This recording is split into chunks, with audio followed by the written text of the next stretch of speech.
Hi everyone, I'm Lori and welcome to my kitchen. Today I would like to show you how to steam can. I know that most of you know all the different methods: hot water bath, pressure canning, steam canning. There's also open kettle, which really doesn't require any kind of a canner at all. But today I want to show you how to steam can. Steam canning is exactly the equivalent of hot water bathing. Hot water bathing is the method where you have your jars submerged under at least 2 inches of water and you boil it the entire processing time.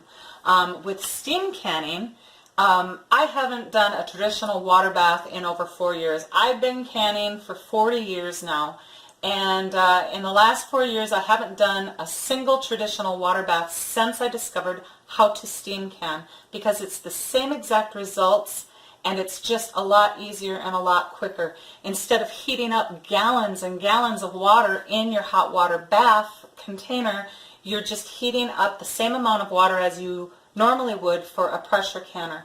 Now I use a stovetop pressure canner.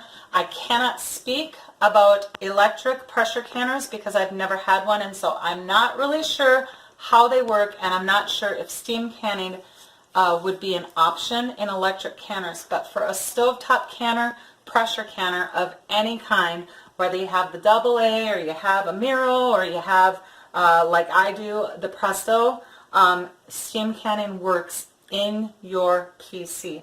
So I'm going to show you what I've done today. I'm canning pineapple today. So I have my riser on the bottom and I have my normal amount of water, about 2 or 3 quarts of water in my canner, and then I've put my first layer of jars in there. Now, if you want to double stack, if you can double stack, if you have enough room in your canner that you can do 2 or 3 stacks, if you do not have some sort of a rack to separate your layers, I want to let you know that it's okay to take a towel and lay a towel down on that first layer of jars and stack your jars on top of that.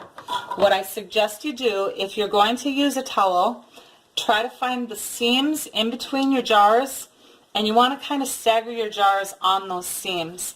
You don't want to really put them directly on top of the jars that are underneath. Kind of stagger them in between the seams, and that's absolutely fine to do. Now I do have a rack and it makes it nice and stable for me, so I'm going to place my rack in on top of my first layer of jars, and then I'm going to place my second layer of jars on top of that.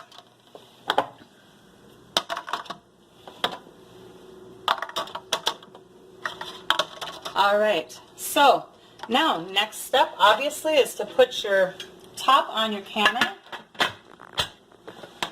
and start the heating process.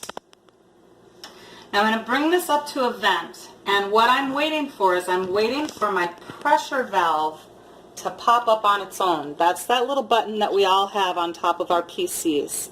I want that pressure vent, I want there to be enough steam so that it pops up on its own, and all of the steam will be coming out of the weight vent stem. And this is normally where you place your weight. During steam canning, you're not going to place a weight at all. You're just going to vent the canner the entire time, the proper processing time. I'm doing pints of pineapple today, so I'm going to be steam canning them for 15 minutes, which is what you would do with a water bath. Pints of pineapple for traditional water bath is 15 minutes. We're going to steam can them for 15 minutes. The real benefit, like I said before, there's a lot less water to heat. And so this is actually going to be a quicker process than if I would have lugged out my great big water bath and had them all submerged underneath gallons of water. So we're going to let this heat, and when we're pretty close to my valve popping up, we're going to come back and I'll show you, what I look for as far as a stream of steam that's acceptable for the whole process. And then I'll start my timing. So we'll be back in just a minute. Alright guys, so we're back. So I've had my canner on high to get it heated, and as you can see, I'm already starting to get steam out of my weight vent, and you can also see a little water is spitting out over here by my pressure vent, which is okay. That's really normal. A lot of times I'll just take a towel and just kind of wipe it off. Sometimes I'll even hold that down until the steam really gets going good, and by the magic of keeping that pressure, that steam in there, when you take your, well, it's not going to do it this time. When you take your towel off, usually she'll just pop right back up. But we'll see. Maybe I'm trying to jump the gun here. Nope, there we go. See how the pressure valve is going up on its own? I can press it back down, but it pops right up on its own. That means that there's a lot of steam already built up in there. You can see that also my emergency valve has popped up on its own. That's a good thing to see too. That little rubber seal that we all have, that's your emergency blow off. So you can tell that there's a good amount of steam inside this pressure canner. Now I am never going to place the weight on my vent. We are going to vent this canner the entire time.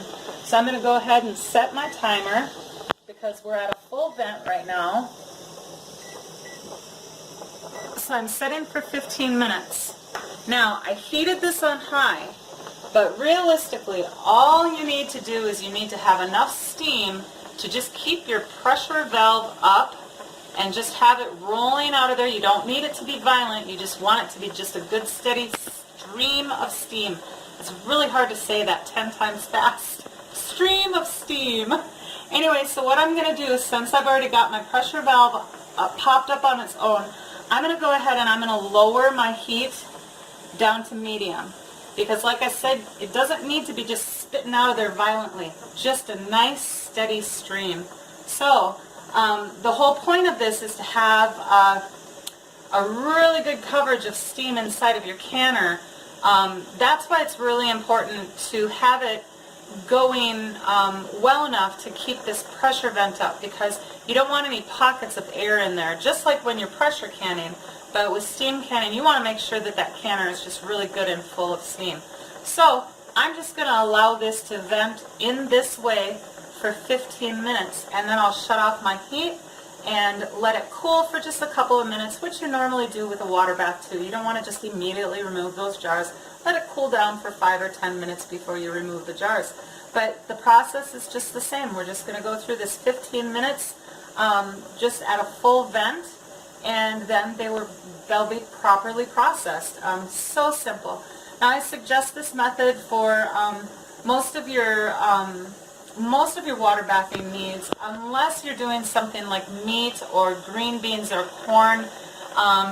Because you're working with a smaller amount of water in there, it's suggested that you only do water or steam canning batches in your PC that require around 30-minute process times. Now you can stretch it to a 40-minute process time if you add approximately 2 more cups of water. So if you've got a really long water bathing or steam bathing time, make sure that you add a couple more cups of water in your startup process, just to make sure that you have enough water to get through that 40-minute time.